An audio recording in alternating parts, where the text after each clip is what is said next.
आम आदमी को 2000 रुपये का जो रिलीफ दिया है आपने, गरीब की तो समझ में नहीं आ रहा है कि वो अपना रोजगार करे या छोड़ दे। मुजफ्फरगढ़ के इलाके के एक शख्स ने अपने 3 मासूम बच्चों के गले काट के, अपनी बीवी का गला काट के खुद भी खुदकुशी कर ली। वजह क्या थी? बेरोजगारी। वजह क्या थी? गुर्बत। उसके खून को हम किसके हाथों पर तलाश करेंगे? उसके इंसाफ के लिए ये रियासत क्या करेगी? 5 दिन के अंदर 60 रुपया लीटर के साथ आपने पेट्रोल और डीजल की कीमतें बढ़ा दी। एक अजीब सूरत हाल ये बनी हुई है कि हमारे लोग ये जुल्म रवाज जो रखा गया है इसको सह जा रहे हैं, लेकिन ये बोलते नहीं हैं। जिस वक्त तक आप अपने हुकूक के लिए उठेंगे नहीं, उस वक्त तक आपको कोई भी शख्स आपका हक देने को तैयार नहीं है। कि जिस वक्त हम नमाजों में बैठे हैं तो दुआओं के लिए हाथ उठाते हैं कि हजरत उमर फारूक जैसा नेक हुक्मरान हमें अता हो। औज़ुबिल्लाहि मिनश्शैतानिर्रजीम, बिस्मिल्लाहिर्रहमानिर्रहीम। तमाम देखने और सुनने वालों को अस्सलाम वालेकुम। आज हज़ारा मूवमेंट पाकिस्तान का एक इंतहाई अहम इजलास मरकज़ी ऑफिस एबटाबाद में मुनक़द हुआ। मौजूदा जो मुल्क की सूरत हाल है, अजीब कशमकश का शिकार है ये मुल्क। आम दिहाड़ीदार जो मजदूर तबका है उसके ऊपर जो कुछ हालात गुजर रहे हैं, बहुत बड़ा सवालिया निशान उठा रहे हैं इस अशराफिया के ऊपर कि आपने इक़्तिदार ले लिया, लेकिन आम आदमी को 2000 रुपये का जो रिलीफ दिया है आपने, गरीब की तो समझ में नहीं आ रहा है कि वो अपना रोजगार करे या छोड़ दे। हमारी ये तनकीद बहैसियत पाकिस्तानी है, किसी जमात से ताल्लुक या वाबस्तगी या उसकी मुखालफत के लिए नहीं है। हम ये कहते हैं कि जिस वक्त हम नमाजों में बैठे हैं तो दुआओं के लिए हाथ उठाते हैं कि हजरत उमर फारूक जैसा नेक हुक्मरान हमें अता हो। अल्लाह से तो दुआ करते हैं। जिस वक्त इलेक्शन का मौका आता है उस वक्त हम ज़ात बरादरी और इन्हीं सियासी जमातों के ढकोसलों के पीछे जाके गलत लोगों का चुनाव करते हैं। इस मुल्क के अंदर जो मौजूदा महंगाई की सूरत हाल जा रही है, हम मौजूदा हुकूमती पॉलिसियों की भरपूर मजम्मत करते हैं। ये तरीका ख़त्म होना चाहिए कि आप जो भी इक़्तिदार में आके बैठे वो अपने से पीछे वाले के ऊपर मलबा डाल के खुद को बरीउज़िम्मा करार दे दे। हम ये सवाल उठाते हैं बहैसियत पाकिस्तानी कि हम पाकिस्तानियों का क्या कसूर है उसमें? आपके जो इक़्तिदार में बैठे हुए लोग हैं आप अपनी लड़ाइयाँ ज़रूर लड़ते रहें, एक दूसरे के ऊपर मुकदमात बनाएं या ना बनाएं, इससे हमें कोई गर्ज नहीं,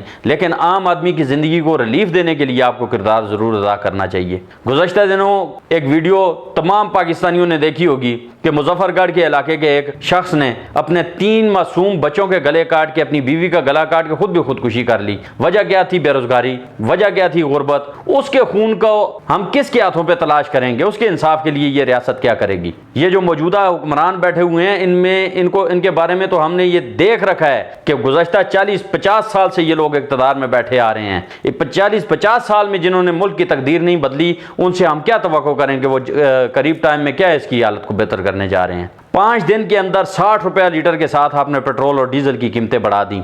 आम आदमी की ज़िंदगी के ऊपर उसके क्या असरात मुरतब हुए हैं, उसका अजाला कौन करेगा? ये सवाल हम उठा रहे हैं। हम ये कहते हैं कि पाकिस्तान की अवाम, यहाँ हम जिन इलाकों में रहते हैं, अगर उन इलाकों की बात करें तो हज़ारेवाल कौम से भी हम ये सवाल उठाते हैं कि कम अज़ कम अपने हुकूक के लिए तो आपको बात करनी चाहिए, कम अज़ कम अपने इख्तियारात के लिए तो आपकी बात होनी चाहिए, अपने इन हुकूक के लिए आपको बाहर तो निकलना चाहिए, आवाज़ तो ज़रूर बुलंद करनी चाहिए। लेकिन एक अजीब सूरत हाल ये बनी हुई है कि हमारे लोग ये जुल्म रवाज जो रखा गया है इसको सह जा रहे हैं, लेकिन ये बोलते नहीं हैं। जिस वक्त तक आप अपने हुकूक के लिए उठेंगे नहीं, उस वक्त तक आपको कोई भी शख्स आपका हक देने को तैयार नहीं है। तो मेरी ये दरख्वास्त है, हज़ारा मूवमेंट पाकिस्तान की ये दरख्वास्त है आपके सामने, बिलखुसूस हुकूमती ऐवानों में बैठे हुए उन लोगों से ये दरख्वास्त है कि आम आदमी की ज़िंदगी में बेहतरी लाने के लिए कोशिश करें और जल्द अज जल्द उसे रिलीफ देने की कोशिश करें। रोज़मर्रा ज़रूरियात, जो अशियाए ज़िंदगी की जो ज़रूरियात हैं उनको कम से कम कीमतों में मुहैया करें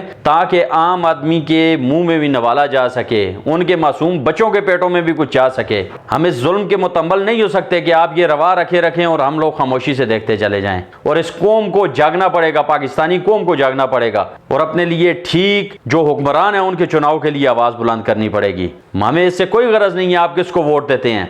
आपका नज़रिया, आपकी सोच, आपकी जो भी मुफादात हैं वो आपको मुबारक हो, आप उसको ज़रूर करें, लेकिन इस मुल्क की बका के लिए, इस मुल्क की आइंदा आने वाली नस्लों की खुशहाली के लिए आपको बेहतर फैसले करने पड़ेंगे। आज के हमारे इस इजलास के जो 2 नुकात थे, एक सूबा हज़ारा के हवाले से था जिसके ऊपर हमने ये तय किया है कि हम अपनी मानसेरा से, कोहिस्तान से लेके जो जारी कस तक के हमारे अजला हैं बिलखुसूस इनके अंदर तंजीम साजी को मुनज़्ज़म कर रहे हैं और इसी महीने के अंदर अंदर इंशाल्लाह एबटाबाद में भी और मानसेरा में भी एक अच्छा प्रोग्राम करने जा रहे हैं, जिससे हम इसका स्टार्टअप ले रहे हैं। उसके बाद हमारा अगस्त के महीने में इंशाल्लाह कराची में एक भरपूर प्रोग्राम है, उसमें हम उसको बड़ा मुतरक कर रहे हैं। हमारी ये जो कोशिश है ये हज़ारेवाल कौम के लिए, हमारी आइंदा आने वाली नस्लों की बका के लिए है, क्योंकि सूबा हज़ारा सिर्फ और सिर्फ किसी एक फ़र्द वाहिद का मसला नहीं है। यहाँ पे बसने वाले 80 लाख हज़ारेवाल और उनकी आइंदा आने वाली नस्लों की बका का मसला है ये। इसलिए हमारी ये जदोजहद जारी और सारी रही है, रहेगी,